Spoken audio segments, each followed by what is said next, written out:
Hi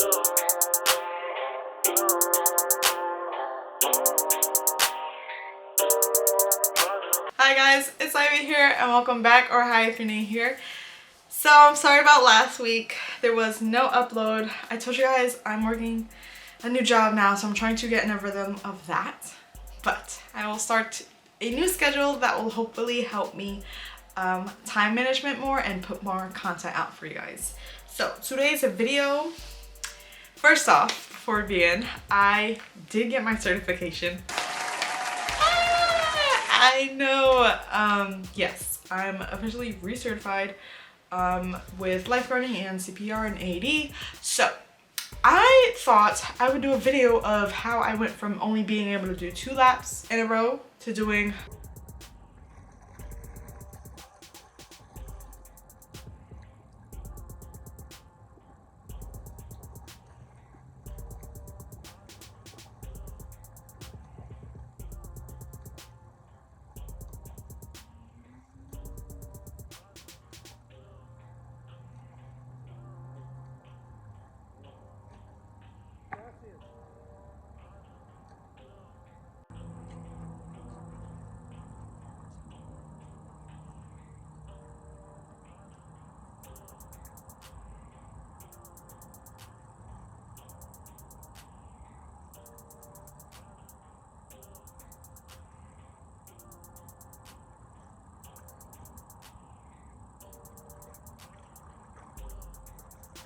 32 laps. Maybe I'll like do 10 laps. I don't do 32 laps in a row, but I do 32 laps. Here are my little tips and tricks that I've learned from watching YouTube videos and I thought I would share. I've watched over 50 videos of swimming, beginner swimming, how to swim without being out of breath, all those type of videos, how to improve your swimming, how your form is supposed to be, all these type of videos for beginners. I had to go back because like I told you guys, I had not swam competitively in so long that I literally forgot what to do. So I took some notes down for you guys and I figured I would share some notes with you guys if, again, you're trying to swim. One thing that worked for me, how I went from 0 to 100 real quick. Let's get into it. Okay, so first, appropriate swimwear, bathing suit, and swim cap. I was swimming with my hair out. The whole point of swimming is you want to glide on the water, right? When you swim, you don't want to sink. You're trying to glide. You're trying to get from one spot to another. And with hair being out and loose, it's getting in my face. I can't see. And I didn't even have goggles on, so now I really can't see. So I was like, okay, let me do some research on what I'm even supposed to be wearing. And a lot of these channels suggested wearing the hair cap and the goggles. So I did it and I'm suggesting it now because you need one. If you don't have one, definitely try it. It helped me, so maybe it will help you as well. Thing number 2 that I would definitely say, when swimming, make sure your head is down. When doing freestyle, okay, I see a lot of people when they're doing freestyle, they go like this, head up. Head up, head up, head up, and then that's it. I was even doing that, okay? And what was happening was I kept feeling like my feet were gonna touch the floor. And I was like, what am I doing wrong? Of course, then I watched all the videos and a light bulb went off and now my body is back. That muscle memory is back. So when you do freestyle, your head is actually down. The whole time you're swimming, you're looking at that line that's at the bottom of the pool. That's your prize. The line at the bottom of the pool or just the floor of the pool. So when you're doing freestyle, they said to look down because when you look down, your hips rise. And like I said before, I was feeling like my feet were gonna touch the floor. And what happens is, again, we want to glide.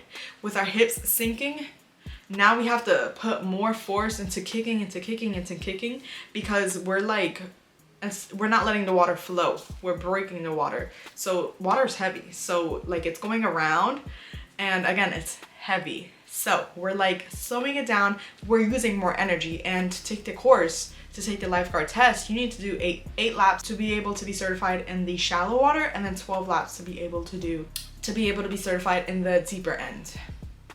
8 laps, you're tired on lap number 2, babes, that's not gonna work. You know, we want to save our energy the most possible way we can. Okay, so you begin with your head down, which leads your hips to rise. Then when you're doing your freestyle, I like to leave one hand while the other one is scooping. You do not want to open your fingers with the water. All the water is going to go right between it. You want to push yourself as hard as you can to make yourself move, okay? And if your hands are open, all that water is going out. So when you close your hands, the water stays in and you get to push more water, which means you go faster, okay? So I like to put, while I bring one hand, I leave this hand here. Head is down and I scoop, and that elbow, you always want to think elbow to the sky, elbow to the sky, elbow to the sky, okay? Your elbow needs to be up, and when you bring it up out of the water, elbow first and then arm, okay? When you bring your arm back, you're supposed to go to your hip. Once you reach your hip, bring that elbow up and then break the water. You do not want to slap your arms on the water. No. We want to glide in the water easily. We want that water to keep flowing underneath us so we can flow and we don't like break the water, if that makes sense. When your hands are entering the water, you want to break it first with your fingertips. So you go in through the water, fingertips first, and then you start pushing and leave this arm here. Once you get to that hip, elbow up and go back down. And then like that. Okay? That's when doing freestyle. So I'm doing freestyle one way and breaststroke the other way. Breaststroke, what you need to continue to say is kick, pull. Kick, pull. Do not kick, pull at the same time. No.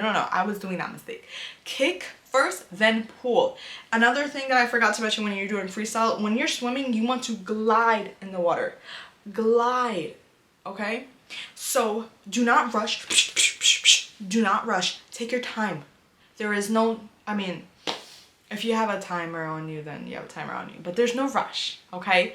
When you allow yourself to glide for a couple seconds, you're moving in the water fast. You kind of want to glide a little bit and reach. It said a lot of the videos that I watched were saying like reach and pulling, so you glide, okay? Same thing with breaststroke. So you're gonna kick like a frog, so your legs do kick.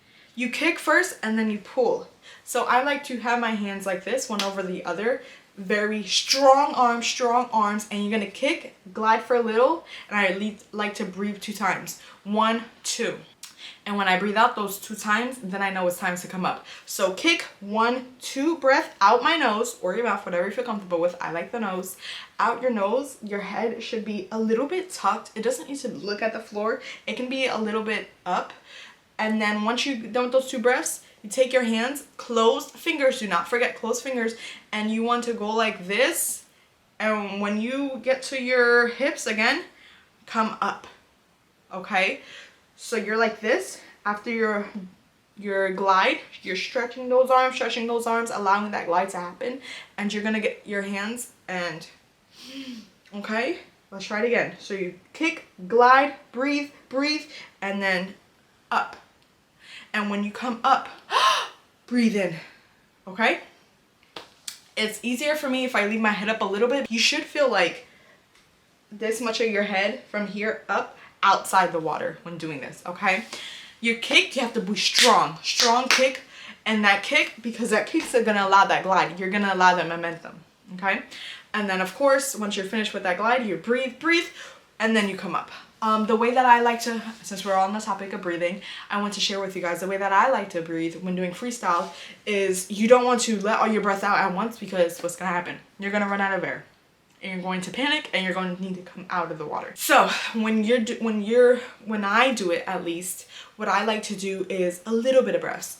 You breathe out your nose, and then hold it, and then breathe out. So little pulses. Don't breathe. No, you're gonna run out of air. A little pulse, okay? So when I go, so yeah, maybe like 2 seconds of breathing.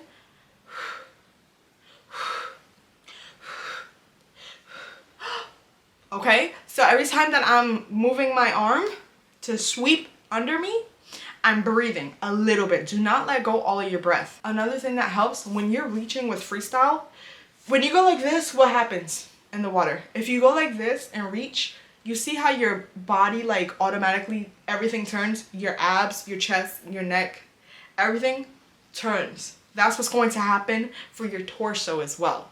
with your hips. So when you put that arm out to stroke, allow your hips to turn. So your hip turns.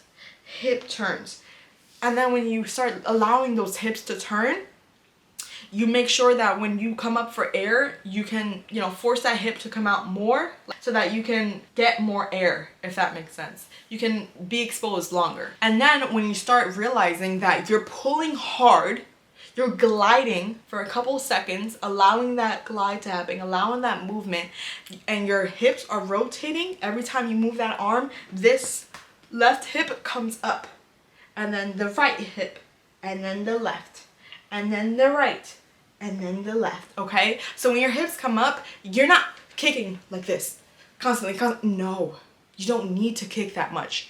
You're doing 12 laps, maybe 8. You need to save your energy as much as possible, okay? So you don't want to kick super fast. No, I probably kick 2 times. Literally, with each arm, I move 1 foot. You're gonna realize you don't really need to kick if you're pushing a lot with your arms, you know. If you get tired with your arms, then you can, of course, use your legs. But you're never, like, going like this in the water with your feet. No. There's no reason to use that much. Another thing that I had to practice was being calm in the water. And that's like the #1 thing that they teach you in swimming, is that you have to be calm.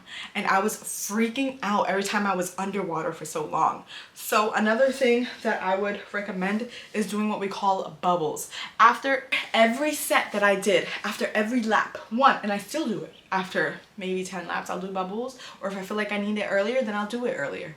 You know, I'm never too strict on myself. I do the 1 lap, I stop at the wall, and you go under and you breathe. If you're comfortable with breathing out your mouth, do that. If you're more comfortable breathing out your nose, do that. Whatever works for you, you know? But again, you don't want to breathe all your air out at once. No, take your time. You're just expanding your lungs so that way you're able to do more laps and feel less tired. When I tell you that helped me throughout this whole journey, and that's why I still do them, because that's helped me so much. Even after doing it, I'm like, all right, I could do 10 more laps now.